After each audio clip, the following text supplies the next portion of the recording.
All right, here I discuss at least 10 tips for making more sales, right? How can we get more sales? How do we break through the ice, right? How do we break through the shield that prospects put up, right?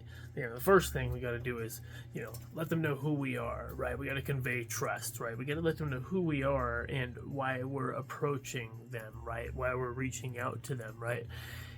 Thing is, we want to a lot of times have that ice be broken, right? Kind of make friends with some people. I don't think you're trying to make fake friends with them, but network with them, show genuine interest, ask a question, give a compliment, right?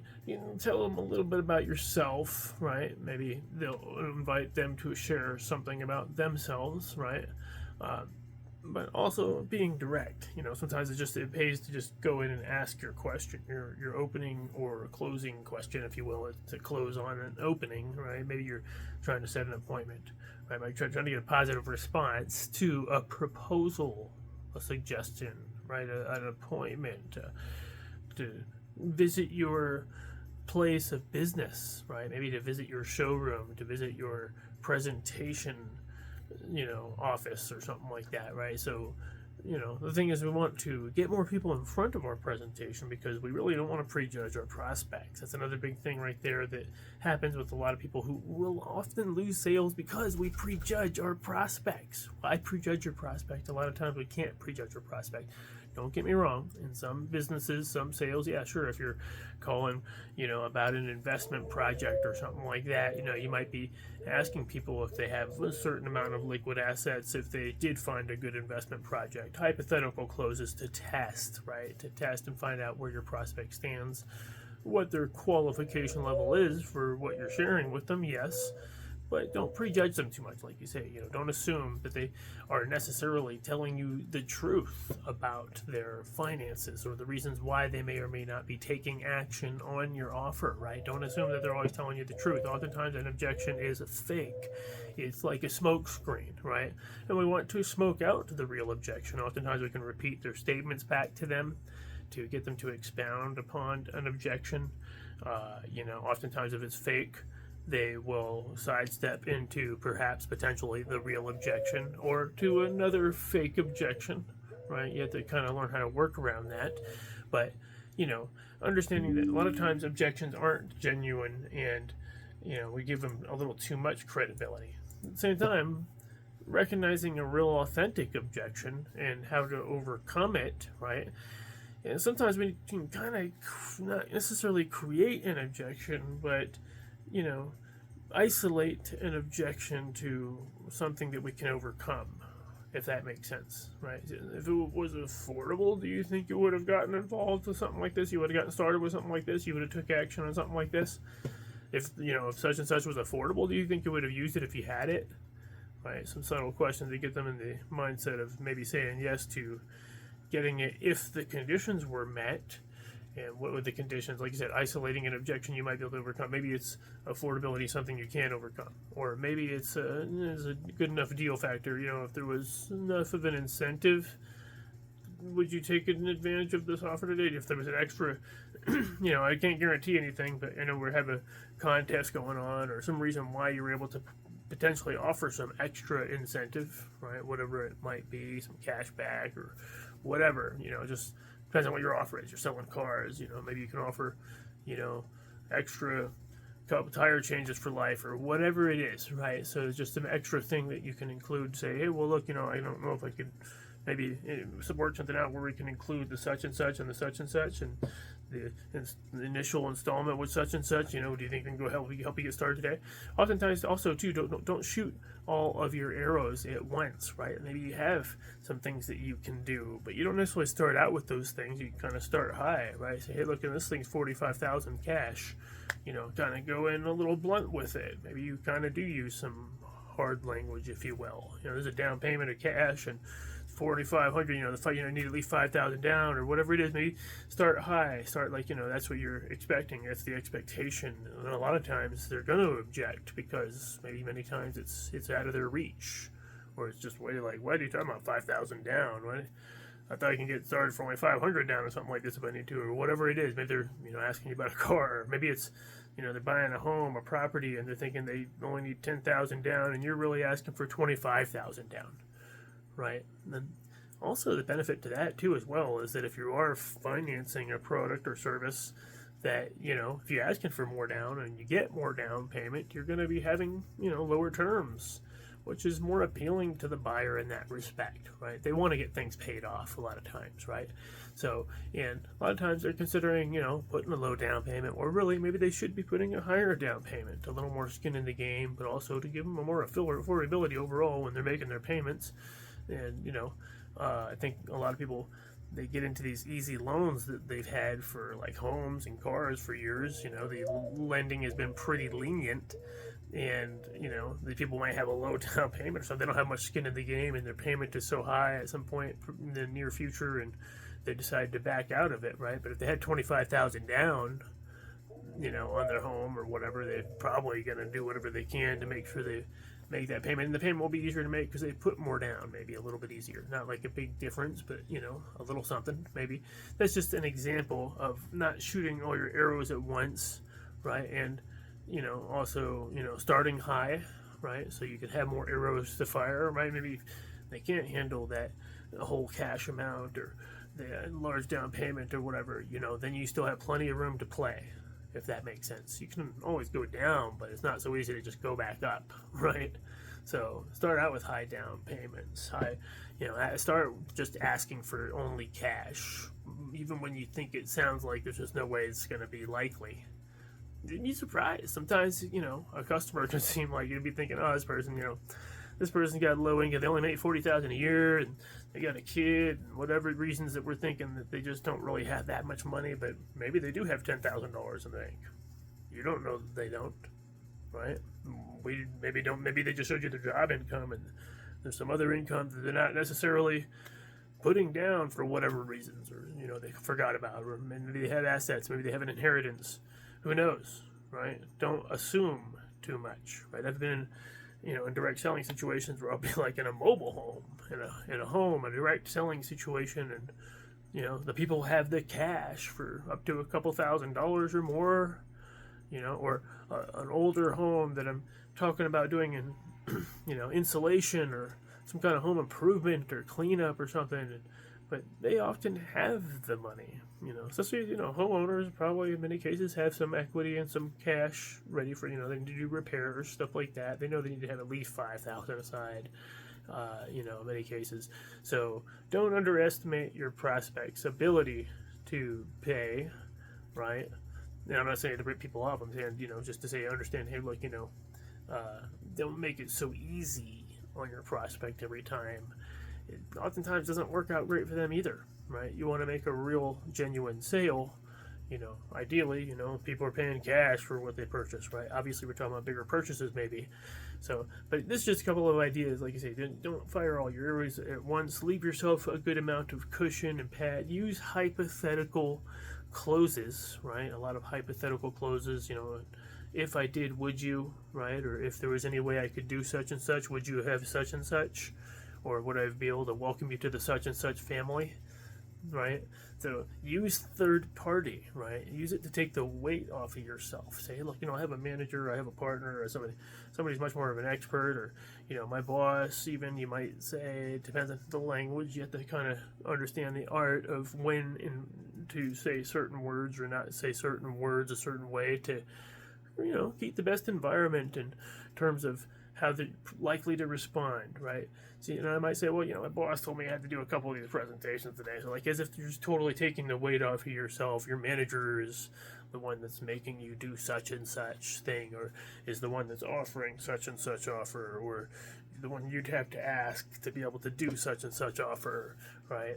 The one who's the expert, right? The third party edification, not trying to be the big shot yourself so much, right? But rather taking the weight off your shoulder, doing a 3-way call, getting your prospect on the phone with an expert, right? Your business owner, your expert partner, your manager, I say boss, but you get the idea, right? He's the one that's kind of in charge, and he told me to get in touch with him and let him know how I'm doing today, and since I'm here with you, and Sounds you liked the such and such, right? You would drive the such and such if you had it in your lot. You certainly would pick it first before your other cars, right? Or whatever it is to confirm that they would use it if they had it, right? If they would use your product or service if they had it whenever possible, right?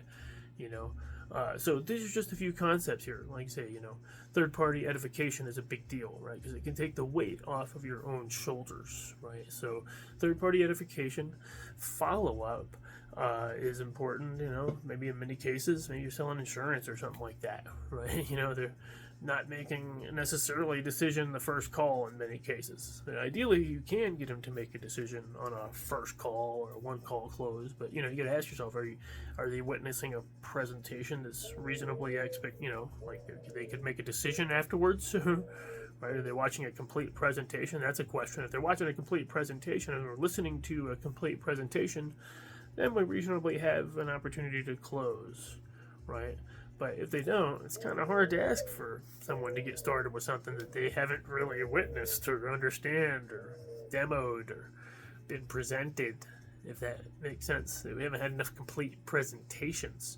So this is a big deal, too, as far as getting more positive response from prospect, getting them to let us get our foot in the door, right? To get an appointment with your prospect, to get a time to show them your product or service, right? We also could take the weight off of ourselves in terms of the pressure to buy, to be honest, I care less whether you buy this thing type of mentality. I'm kind of not like you. It's a fine line. You still want to be the expert consultant. You want us to be doing your job. You're answering the questions on what they need and why they would need it and so forth, and being a consultant, but also at the same time kind of being the new guy, the person who doesn't know everything, and the new girl or new guy, right, that says, that's a great question. You're willing to say, I don't know, when your prospect asks you a question, especially if you don't know. But even sometimes when you do know, that's a good question. I understand where you're coming from. This is another thing that you can say to help, provide some empathy and some, to relate with them on something. Just say, hey, I understand how you feel. Don't just say, I get it. Like a lot of people say that, right? Like they say, I gotcha, right? People say that. I'd say avoid that kind of language. It's a little blunt and off-putting for somebody in many cases, right? It depends how you say it. You say, okay, I gotcha. Maybe let your prospect understand that you're acknowledging them, right? You're acknowledging their questions. And, like I said, sometimes an objection's fake and you can ignore it in a certain way and you understand you get a better idea of when to do that. Other times you have to say, you're acknowledging the mistake, the objection, right? You're acknowledging it and genuinely overcoming it, right? You're maybe isolating. Maybe it's an objection you can deal with. Like I said, maybe it's affordability. Maybe the down payment was too much. Maybe you want to get the objection to be that by like you said, ask for a large down payment. Maybe that'll be the objection. You can say, okay, well, so what you're saying is that the initial installment was too much, and like it's hypothetical. I'm just saying, let's say it was Burger King Day and everything was your way, and they took off the tomatoes and the mustard and made it exactly how you wanted. And let's just say you were deciding you wanted to get the such and such today. You wanted to drive the such and such home today. With the with the resources you have available to you today, and with the money you have available, you might even just say, with the money you have available to you now, not next week or next month or whatever, but with what you have available to you now, how much too much did you feel that the initial installment was? Was it $500 too much? Was it $100 too much? Was it $200? Was it $500 too much? Was it $1,000 too much? Well, we could maybe do half of that, or, you never know. They might, you know what I'm saying? Okay, so what you're saying is if it had been half that amount and the monthly had been similar amount or something like that, you would have been able to get started today, so, what you're saying is if we maybe could work out something that was a little bit more, like, extra special. I mean, I can't guarantee anything. Like, I'm in this contest right now and everything, but, my manager, like, maybe just show him a cash deal. Right? Just say, hey, look, and if you can handle... if you can just write a check, this over here, but assume that they're not doing that. Push them over to find, hey, look, but this over here is such and such down, and this is such and such monthly. But it's kind of a no-brainer that they want this cash deal because it's going to save a bit of money. Maybe it's $2,000 less overall. They're thinking, well, this I have to pay interest and this I have monthly payments. I want the cash deal, and you're over there kind of, saying, hey, well, this financing here is more affordable. You can get started easier. A lot of times, like home improvements or something like that. Somebody might have a $10,000 project or something that, they want to redo the kitchen or something like that. Maybe, whatever. They're saying, hey, trying to work out a payment arrangement. In many cases, you like to just get paid in full if you could possibly do it, right?